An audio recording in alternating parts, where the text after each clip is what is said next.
మీకు ఆశ్చర్యం కలిగించే విషయం ఏంటంటే జమ్మూ కాశ్మీర్.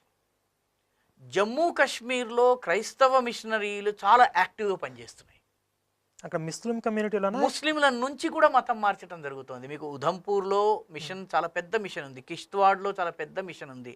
లడాఖ్‌లో ఉన్నటువంటి బుద్ధిస్టులను క్రైస్తవులుగా మార్చేందుకు చాలా పెద్ద ఎత్తున ప్రయత్నాలు జరుగుతున్నాయి. మీకు డార్జిలింగ్, సిక్కిం ఈ 2 ప్రాంతాల్లో కూడా మీకు ఇది కనిపిస్తుంది. బుద్ధిస్టులను క్రైస్తవ మతంలోకి తీసుకొచ్చేటువంటి పెద్ద ప్రయత్నం జరుగుతోంది. లోకలైజ్డ్ ఏరియాస్ మనలాంటి వాళ్ళు రెగ్యులర్‌గా వెళ్ళనటువంటివి మారుమూల ప్రాంతాల్లో వాళ్ళ యాక్టివిటీ చాలా పెద్ద ఎత్తున ఉంది. జమ్మూ కాశ్మీర్‌లో నేనే ఆశ్చర్యపోయాను. ఇంత యాక్టివిటీ ఉంటుందని అనుకోలేదు. జమ్మూ కాశ్మీర్‌లో పనిచేసే ఒక మిషనరీ ఆత్మకథ చదివాను నేను.